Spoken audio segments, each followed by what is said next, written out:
आपको कहो तो एक सूत्र बता दें, मान जाओ तो, परमात्मा वही करेंगे जो तुम चाहोगे। ठीक है, परमात्मा वही करेंगे जो तुम चाहोगे, पर शर्त होती है उसकी। क्या? अगर जो कोई तुम्हारा लक्ष्य है और चाहो कि परमात्मा तुम्हारी मदद करें, तो 2-3 परहेज हैं, उनका ध्यान रखना पड़ेगा।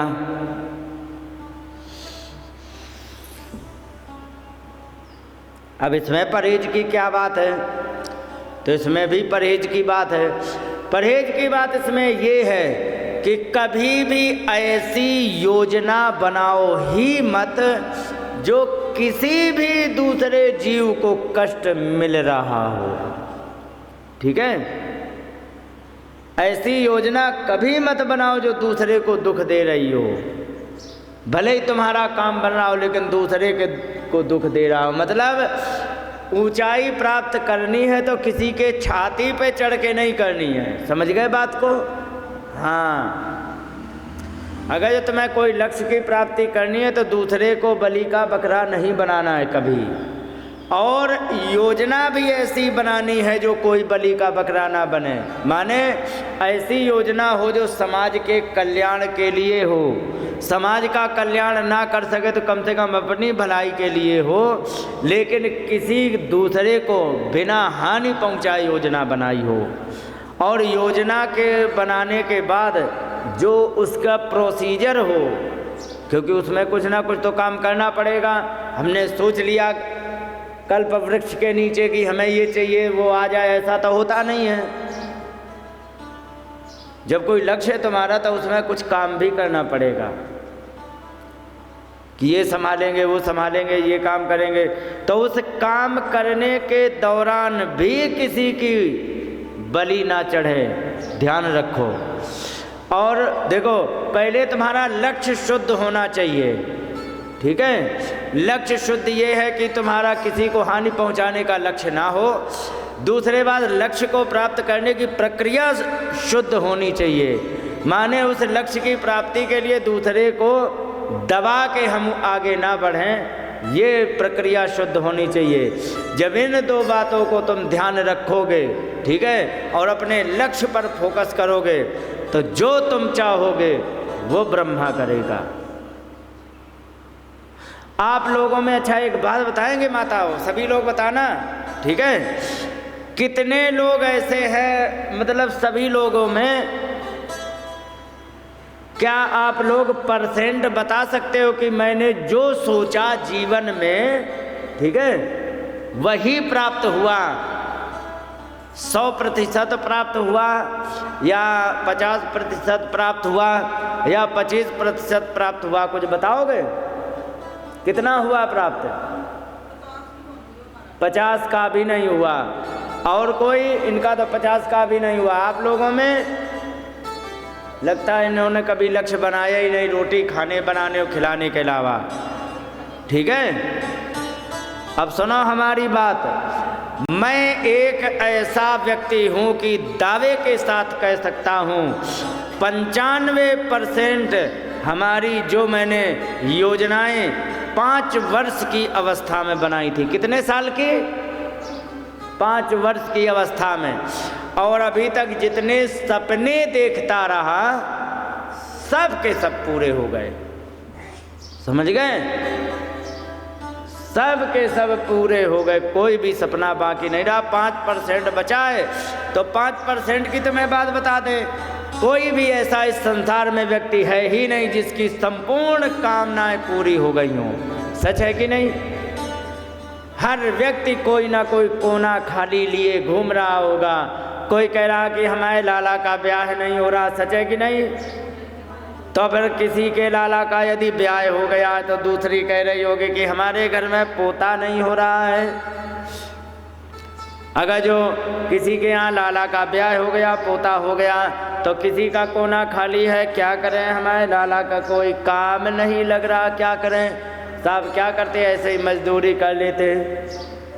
संसार में कोई भी ऐसा व्यक्ति नहीं है जो गारंटी से कह दे कि हमारी 100% कामनाएं पूर्ण हो गई। शर्त ये है, केवल एक को छोड़ के, मालूम है किसको? जिसको इस संसार से पेट भरने और भजन करने के अलावा कुछ भी नहीं चाहिए उसकी। जब उसे चाहिए ही नहीं तो कामनाएं नहीं तो खाली क्या रहेगा? एक बात बता, तुम्हारे पास एक बाल्टी है, तुम्हारे पास 2 बाल्टी है, पानी भरने गए तो तुम्हें आधी बाल्टी मिली, ठीक है? तुम्हारी 2 बाल्टी थी तो तुम्हें आधी मिली, तो तुम्हारी आधी बाल्टी खाली रही, इनकी 1.5 बाल्टी खाली रही, ठीक है? सच है कि नहीं? लेकिन मैं एक भी बाल्टी नहीं लिए तो बता मेरा क्या खाली रहेगा? जब बाल्टी नहीं तो खाली क्या? ज़्यादा पी लिया पानी, टंकी, पेट की टंकी फुल, दुनियादारी जेब में। सच है कि नहीं? तो ध्यान रखो, वही व्यक्ति दावा कर सकता है कि मेरे जीवन में किसी भी प्रकार की कमी नहीं है, जिस व्यक्ति को इस संसार से अब कुछ चाहिए ही नहीं है। लेकिन अगर जो घर गृहस्थी में फंसे हो तो आप कभी भी जीवन में ये कह ही नहीं सकते हो कि मेरे जीवन की ये कामना सारी की सारी 100% कामनाएं पूर्ति हो गई। सच है कि नहीं? और जिस दिन कामनाएं पूर्ति हो जाएंगी उसी दिन से काम धंधे बंद हो जाएंगे। इनकी कामनाएं हैं तो दोपहर में भटभटाते बेचारे मोटरसाइकिल से आए, अब आ करके पानी भी नहीं पी पाए, ढोलक बजाने लग गए, है कि नहीं है? तुम्हारी भी कामना है कि भगवान की कथा सुनेंगे तो कुछ ना कुछ जीवन में पुण्य होगा, कल्याण होगा, घर में उन्नति आएगी। सच है कि नहीं है? ठीक है, सबकी कामनाएं जुड़ी हैं। अगर जो कामना ना जुड़ी हो तो सृष्टि का संचालन बंद हो जाता है। इसीलिए तो बाबा जी कुछ काम नहीं करते हैं, मात्र भजन करते हैं। क्यों? उनकी कामनाएं नहीं तो काम करना क्या है भाई? काम तो कामना पूर्ति के लिए करना पड़ता है ना, और उनकी कामना ही नहीं तो काम काहे को करो? केवल एक लक्ष्य है, भगवान का स्मरण करो, भगवान का जाप करो, बस। तो यही चीज़ें होती हैं। बस ध्यान ये रखो, किसी भी व्यक्ति की कोई भी कामना अधूरी रह ही नहीं सकती है जीवन में। 5% का तो आगे आगे चलता ही रहेगा, जिसके पीछे पीछे। ऐसे मान लो जैसे कि छोटे छोटे बच्चे, हम दुनिया की क्या कहें, हम ही लोग क्या कहते थे, कुत्ते को आधी रोटी लेकर के और आधी रोटी दिखा करके उसको पीछे पीछे घुमाया करते थे मोहल्ले में, ठीक है? तो इसी प्रकार से जितने जीव है ना, मनुष्य है ना, ये सब वही कामना रूपी रोटी को देख करके भाग रहा कि नहीं? तो ये चीज़ें हैं। तो कामना जिसकी पूर्ति हो जाएगी, काम खत्म। लेकिन शर्त ये है, कामना सबकी पूर्ति होगी, 2-4% रह जाएंगी, वो तो जिंदगी भर रह जानी है। तो उसी की पूर्ति होगी जिसका लक्ष्य बढ़िया हो और लक्ष्य के प्राप्त करने का साधन बढ़िया हो, और लक्ष्य के उद्देश्य बढ़िया होगा तभी तो लक्ष्य बढ़िया होगा। तो ये चीज़ें हैं। तो बढ़िया लक्ष्य तुम्हारा होगा, बढ़िया उद्देश्य को लेकर लक्ष्य होगा, और उसके बाद उसमें उपयोग में, प्रोसीजर में जो भी चीज़ें उपयोग हो रही हैं, उसमें अगर जो तुमने किसी अनुचित कार्य का आश्रय नहीं लिया तो आपकी उन्नति कोई रोक नहीं सकता है, ठीक है? तो यहाँ पर एक बात और बता दें, अनुचित लक्ष्य क्या होता है? जैसे घर बनवाना होता है कि नहीं? पैसा बहुत लगते हैं। गांव देहात है, आजकल तो घर बनते ही नहीं है, नहीं तो पुराने घर है वे बड़े महंगे बनते थे। वहीं पर मिस्त्री बुला के पत्थर छीलते थे, बनाते थे, या बने बनाए आते थे, और इसके बाद पत्थर के वे आते थे, रखे जाते थे, तो महंगे बनते थे। आजकल भी वैसे ही बनते हैं। तो घर बनाने के लिए एक तो रास्ता ये है कि तुम्हारी 15,000 की आमदनी है, तुमने 2.5 लाख ले लिया लोन, ठीक है?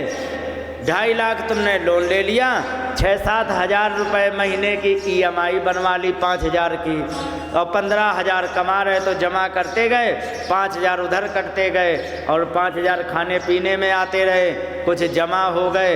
तो ऐसे भी घर बनाया जा सकता है। और एक ऐसे भी घर बनाया जा सकता है कि जा करके कोई काम कर रहा है उसमें जाके दलाली खा लो, वहाँ भी पैसा आ जाएगा ना, वहाँ तुम दलाली खा लो। तो ध्यान रखो, जहाँ पर दलाली खा करके घर बनवाने की जहाँ पर तुमने योजना बनाई, तो ध्यान रखना जो भी उस घर में रहेगा वो कभी भी शांतिपूर्वक जीवन नहीं काट पाएगा, क्योंकि जो धन आया है वो अधर्म के मार्ग से आया है, और अधर्म के मार्ग से आया हुआ धन से बनाया हुआ घर, उसमें जो निवासी होता है जिसका नाम है वास्तु पुरुष। जानती हो वास्तु पुरुष? नहीं जानते? घर बनाने में आजकल तो नहीं होता, पहले जो बड़े बड़े राजा महाराजा होते थे उनकी दिन दूनी रात चौगुनी उन्नति होती थी। मालूम है क्यों होती थी? क्योंकि घर बनाया जाता था, घर के एक देवता हैं जिनका नाम है वास्तु देवता, ठीक है? तो वास्तु देवता को ही वास्तु पुरुष कहते हैं। तो वास्तु देवता के अनुसार घर बनाया जाएगा तो वहाँ पर शांति रहती है, वहाँ पर वास्तु का बड़ा सुंदर ज्ञान है।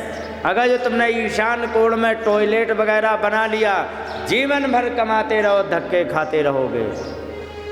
समझ गए?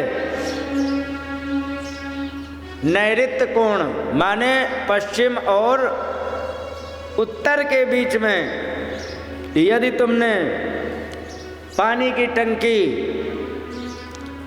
या उसमें सीढ़ी या दरवाज़ा बना दिया तो भी तुम परेशान होते रहोगे। और जितना बड़ा घर है उसके बीच आंगन में तुमने पानी की टंकी बना ली तो वहाँ पर भी तुम परेशान रहोगे, बीमारी लाता है। समझ गए? ये बीमारी लाने का काम करता है। तो कहने का तात्पर्य ये है, ये वास्तु पुरुष के हिसाब से जब घर बनाया जाता तो अच्छा रहता है। और जब उल्टा सीधा, आजकल कोई नहीं वास्तु पुरुष से बना रहा है, मैंने देखा है। अरे मैं तुम्हें बात बताऊं, क्या नाम तुम्हारा? सुरेश जी। मैंने अपने यहाँ देखा वृंदावन में जगह खरीदी थी 4-5 लोगों ने मिल करके, तो एक बड़ा प्लाट था उसी से टुकड़े हो गए थे, तो 2 लोगों ने बनाई और दोनों ने एक साथ एक जैसे नक्शे पर बना दी। और बनाने के बाद वो कहने लगे कि अरे तुम्हें जब घर बनवाना हो तो इनसे मिल लेना। मैंने कहा इनसे क्यों मिलने हैं? क्योंकि अरे ये तुम्हें बढ़िया बता देंगे। मैंने कहा इन्होंने अपना घर खुद भुगत दिया, हमें क्या बताएंगे। और इतना मैं कह के चला आया। आज वो बाद में कह रहा था कि यार वास्तव में तुम कह रहे थे कि घर बेकार हो गया है, क्योंकि जहाँ पर देवता बैठना चाहिए वहाँ तुमने टॉयलेट बना दी। समझ गए? तो ये चीज़ें होती हैं। तो आजकल कोई अच्छे नहीं बना रहे हैं। तो कहने का मतलब ये है, वास्तु का बहुत बड़ा महत्व होता है तुम्हारे जीवन की उन्नति और पतन के लिए, ठीक है? तो इसलिए वास्तु का होना बहुत आवश्यक होता है। वो सब कहाँ पे क्या बनना चाहिए, कहाँ बाथरूम होना चाहिए, कहाँ क्या होना चाहिए, तो वो सब होता है। तो यहाँ पर कहने का मतलब ये है कि जब भी लक्ष्य तुम्हारा लक्ष्य अच्छा हो, उद्देश्य अच्छा हो और लक्ष्य को प्राप्त करने की प्रक्रिया बिल्कुल विशुद्ध हो, भगवान भी तुम्हें आगे बढ़ने से वे रोकेंगे कि वे तो आगे बढ़ाएंगे कि चलो चलो चलो तुम बढ़िया हो, किसी को हानि नहीं पहुंचा रहे हो, भले ही अपना काम कर रहे हो, कोई बात नहीं, करते रहो, कभी भी नुकसान नहीं पहुंचाएंगे। लेकिन लक्ष्य यदि खराब हो गया ना तो तुम्हारी कभी उन्नति नहीं होगी। बोलिए वृंदावन बिहारी लाल की जय।